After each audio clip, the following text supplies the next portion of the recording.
Borman, commander of first Apollo moon mission, dies aged 95. Astronaut and his crew were the first people to see Earth as a distant sphere in space. Frank Borman, the astronaut who commanded Apollo 8's historic Christmas 1968 flight that circled the moon 10 times and paved the way for the lunar landing the following year, has died aged 95. Borman died on Tuesday in Billings, Montana, according to NASA. He also led the troubled Eastern Airlines in the 1970s and early 80s after leaving the astronaut corps, but he was best known for his NASA duties. He and his crew, James Lovell and William Anders, were the first Apollo mission to fly to the moon and to see Earth as a distant sphere in space. Today we remember one of NASA's best. Astronaut Frank Borman was a true American hero, NASA Administrator Bill Nelson said in a statement on Thursday.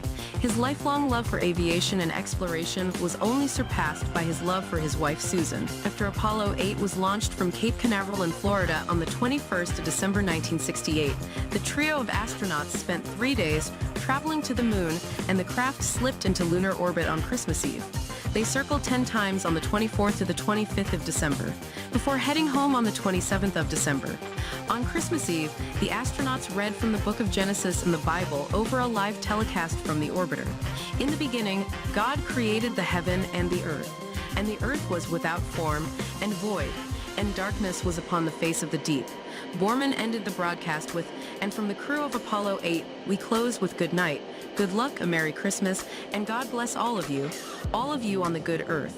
Lovell and Borman had previously flown together during the 2-week Gemini 7 mission, which launched on the 4th of December 1965, and at only 120 feet apart, completed the first space orbital rendezvous with Gemini 6. Gemini was a tough go, Borman told the Associated Press in 1998. It was smaller than the front seat of a Volkswagen Bug. It made Apollo seem like a super-duper plush touring bus. In his book, Countdown and Autobiography, Borman said Apollo 8 was originally supposed to orbit Earth. The success of Apollo 7's mission in October 1968 to show system reliability on long-duration flights made NASA decide it was time to take a shot at flying to the moon. But Borman said there was another reason NASA changed the plan. The agency wanted to beat Russia. Borman said he thought one orbit would suffice. "My main concern in this whole flight was to get there ahead of the Russians and get home. That was a significant achievement in my eyes," Borman said during a Chicago appearance in 2017. It was on the crew's 4th orbit that Anders snapped the Earthrise photo showing a blue and white Earth rising above the gray lunar landscape. Borman wrote about how the Earth looked from afar. "We were the first humans to see the world in its majestic totality, an intensely emotional experience for each of us. We said nothing to each other, but I was sure our thoughts were identical, of our families on that spinning globe, and maybe we shared another thought I had. This must be what God sees." After NASA, Borman's aviation career ventured into business in 1970 when he joined Eastern Airlines, at that time the U.S.'s 4th largest airline. He eventually became Eastern's president and CEO, and in 1976 also became chair of the board. During Borman's tenure at Eastern, fuel prices increased sharply and the government deregulated the airline industry. The company became increasingly unprofitable, debt-ridden and torn by labor tensions. He resigned in 1986 and moved to Las Cruces, New Mexico.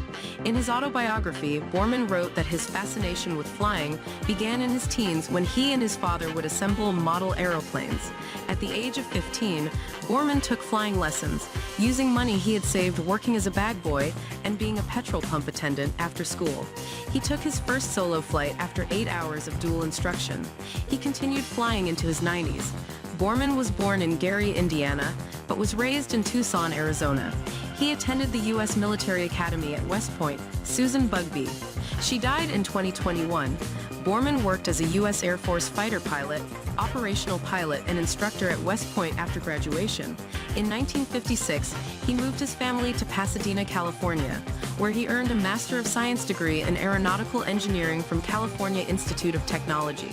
In 1962, he was one of 9 test pilots chosen by NASA for the astronaut program. He received the Congressional Space Medal of Honor from President Jimmy Carter. In 1998, Borman started a cattle ranch in Bighorn, Montana, with his son Fred. In addition to Fred, he is survived by another son, Edwin, and their families.